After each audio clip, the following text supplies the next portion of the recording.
ጤና ይስጥልን። ይህ ፋስት ዴይሊ ነው። ሰላምታችን በያላችሁበት ይድረስ እያልን በዕለቱ የተሰሙ ዋና ዋና ጉዳዮችን ወደ እናንተ ይዘን ቀርበናል። ቻናላችንን ሰብስክራይብ፣ ፕሮግራማችን ላይክ እና ሼር እንድታደርጉ እየጋበዝን የዕለቱን አበይት ዜናዎችን አስቀድመን እንጀምራለን።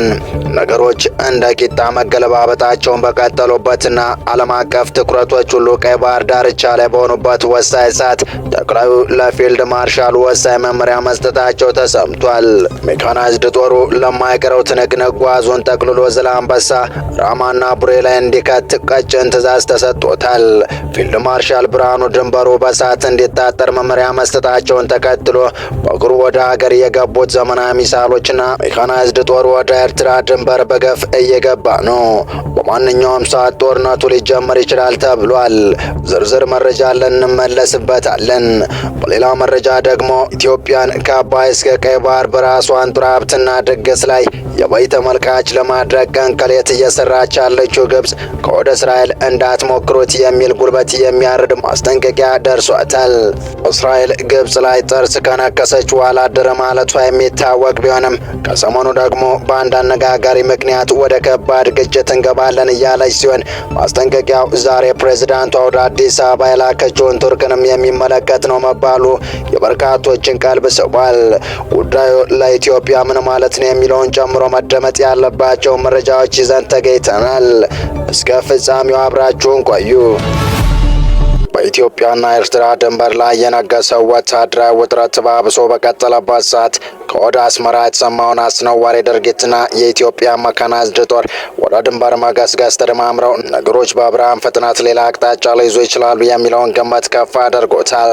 በአስመራ ተካሄደ በተባለ የስነ ጥበብ ኤግዚቢሽን ላይ የኢትዮጵያን ሰንደቅ ዓላማና መሪዎች ላይ የቆመ ኤርትራዊ ሰው እግርን የሚያሳይ የስዕል ስራ መቅረቡ እያነጋገረ ባለበት ወቅት ነው።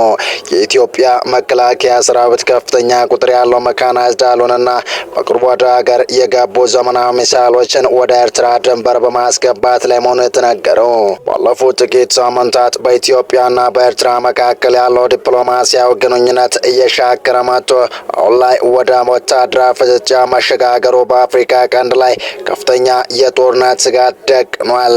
ነገሮች እንደ ቂጣ መገለባበጣቸውን በቀጠሉበትና ዓለም አቀፍ ትኩረቶች ሁሉ ቀይ ባህር ዳርቻ ላይ በሆኑበት ወሳኝ ሰዓት ጠቅላዩ ለፊልድ ማርሻል ወሳኙ መመሪያ መስጠታቸው ተሰምቷል። ሜካናይዝድ ጦሩ ለማይቀረው ትንቅንቅ ጓዙን ጠቅልሎ ዝላንበሳ፣ ራማና ቡሬ ላይ እንዲከት ቀጭን ትዕዛዝ ተሰጥቶታል። ፊልድ ማርሻል ብርሃኑ ድንበሩን በሰዓት እንዲታጠር መመሪያ መስጠታቸውን ተከትሎ በቅርቡ ወደ ሀገር የገቡት ዘመናዊ ሚሳይሎችና ሜካናይዝድ ጦር ወደ ኤርትራ ድንበር በገፍ እየገባ ነው። በማንኛውም ሰዓት ጦርነቱ ሊጀመር ይችላል ተብሏል።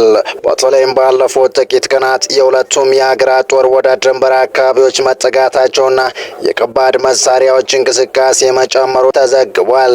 የተለያዩ መረጃዎች እንደሚያመለክቱት የኢትዮጵያ መከላከያ ሰራዊት ታንኮችና የረጅም ርቀት ተኳሽ መሳሪያዎች ጨምሮ ወደ ሰሜኑ የሀገሪቱ ክፍል ወይም በተለይም ወደ ኤርትራ ድንበር በሚያምሩ አቅጣጫዎች ሰፊ እንቅስቃሴ እየተደረገ ይገኛል። በተመሳሳይ መልኩ የኤርትራ ጦር በድንበር አካባቢዎች ያለውን የሰው ኃይል ቁጥር እየጨመረ መሆኑና የመከላከያ ምሽጎችን እያጠናከረ መሆኑ ተመላክቷል።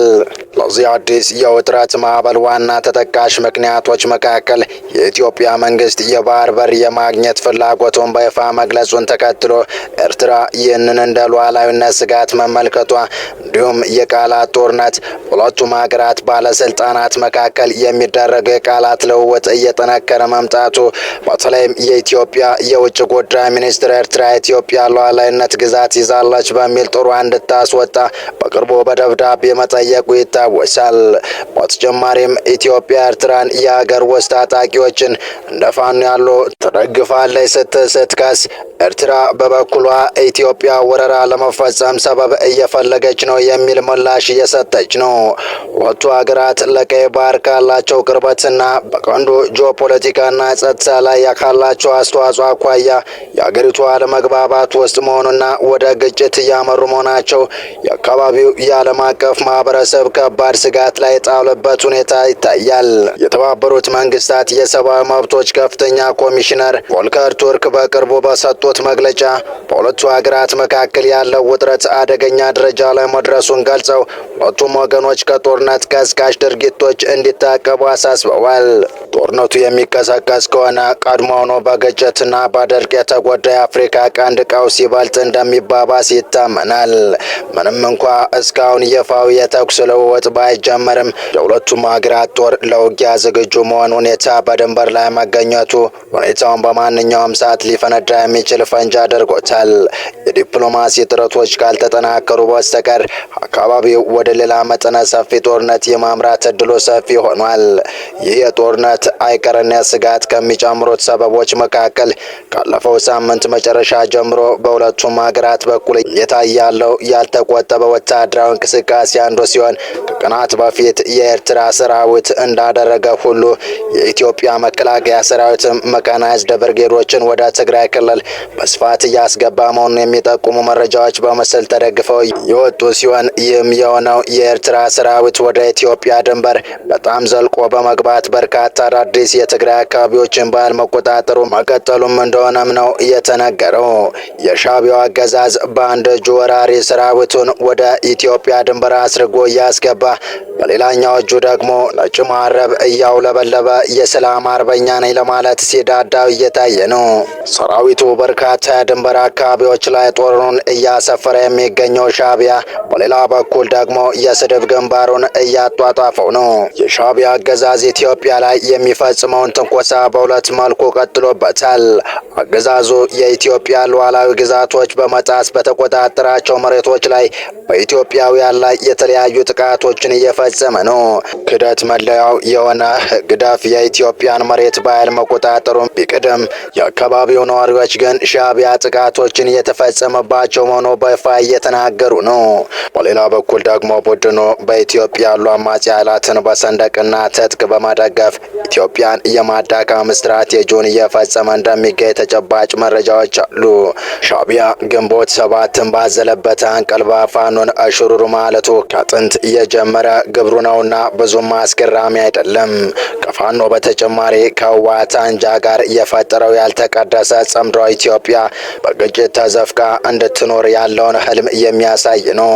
ፊልድ ማርሻሉ ብርሃኑ ጁላ የ2018 አዲስ ዓመትን በተመለከተ በመስከረም ወር መጀመሪያ ባስተላለፉት መልእክት ማስጠንቀቂያ ሰጥተው ነበር። ፊልድ ማርሻሉ በወቅቱ በኢትዮጵያ ያሉ የውስጥ ግጭቶችን በንግግር አንፈታ እንቅፋት የሆነው የውጭ እጅ ነው፣ የእጅ ደግሞ ይቆርጣል በማለት አስጠንቅቀው ነበር። በቀጣይ መረጃ ኢትዮጵያን ከአባይ እስከ ቀይ ባህር በራሷን ጦር ሀብትና ደገስ ላይ የበይ ተመልካች ለማድረግ ቀን ከሌት እየሰራች ያለችው ግብጽ ከወደ እስራኤል እንዳትሞክሩት የሚል ጉልበት የሚያርድ ማስጠንቀቂያ ደርሷታል።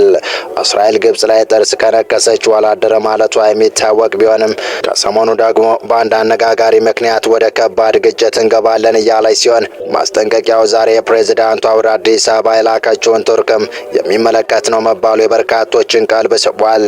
ግብጽና ቱርክ መከታተል አለብን፣ ሁለቱ ሀገራት የኒውክሌር ባለቤት እንዲሆኑ አንፈልግም ስትል እስራኤል ከባድ ማስጠንቀቂያ ሰማች። እስራኤል በግብጽና ቱርክ ላይ የኒውክሌር ጥቃት ልትፈጽም እንደምትችል ተነባቢው ሚድል ኢስት ሞኒተር ጋዜጣ ዘግቧል። አንድ የእስራኤል መንግስታዊ መከላከያና የጦር ቴክኖሎጂ ካምፓኒ አመራር ለሁሉም ነገር ጥንቃቄ ማድረግ እንደሚገባ ተናግረዋል። የራፋኤል የተሻለ መከላከያ ሲስተም ወይም ራድስ ሊቀመንበር ዩቫል ስቴንዝ ሰፊ ቀጠናዊ አደጋ ሊኖር ይችላል ብለዋል። ስቴንዝ ኢራን ከአሜሪካ ጋር የጀመረችው የኒውክሌር ድርድር ውጤታማ ይሆናል የሚል እምነት እንደሌላቸው ተናግረዋል። ሊቀመንበሩ እንደ እስራኤል ያለ ሀገር በሁሉም ነገር ሊጨነቅ ይገባል በማለት ገልጸዋል።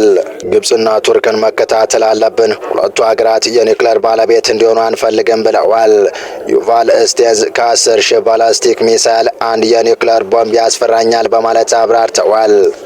ስቴንዝ ሀገራቸው የትኛውንም የአየር ላይ ጥቃት መቋቋም እንደምትችልም ገልጸዋል። በተያያዘ መረጃ የቱርኩ ፕሬዝዳንት ኤርዶጋን አዲስ አበባ ገብተው ከጠቅላይ ሚኒስትር ዶክተር አብይ አህመድ ጋር ተነጋግረዋል። ለምን እንደመጡ ይፋ የሆነ ነገር የለም። ነገር ግን በኤርትራና በኢትዮጵያ መካከል የተፈጠረውን ውጥረት ለማርገብ ነው ተብሎ ተገምቷል። ኤርዶጋን ከሶማሊያ ጋር የነበረውን ፍጥጫ በእርቅ ማብረዳቸው ይታወሳል። የቱርኩ ፕሬዝዳንት ኤርዶዋን ወደ ኢትዮጵያ መጡት ከ10 ዓመት በኋላ ነው። የጉብኝት በሁለቱ ሀገራት መካከል በኢትዮጵያ የቱርክ ኤምባሲ የተከፈተበት 100ኛ ዓመት የሚዘክርበት በመሆኑ ከፍተኛ ዲፕሎማሲያዊ ጠቀሜታ እንዳለው ተገልጿል። የሁለቱ ሀገራት ግንኙነት እስከ 16ኛው ክፍለ ዘመን ድረስ ወደ ኋላ የሚዘልቅ ታሪክ ያለው ነው። የሁለቱን ሀገራት የቆየ ግንኙነት እያደገ የመጣውን የኢኮኖሚ ትስስርና የአንካራን ቀጠናዊ ዲፕሎማሲያዊ ሚና አጉልቶ ያሳያል። በጠቅላይ ሚኒስትር አብይ አህመድ ግብዣ መሰረት ዛሬ ማክሰኞ የታቀደው ይህ ጉዞ ፕሬዝዳንት ኤርዶዋን ከ10 ዓመታት በላይ በሆነ ጊዜ ውስጥ ወደ ኢትዮጵያ የሚያደርጉት የመጀመሪያው ጉብኝት ነው። በኢትዮጵያ የቱርክ አምባሳደር ቤርክ ባራን እንደገለጹት የጉብኝት ቀድሞውኑ ጠንካራ የሆነውን ግንኙነት ከፍታ የሚያሳይ ነው።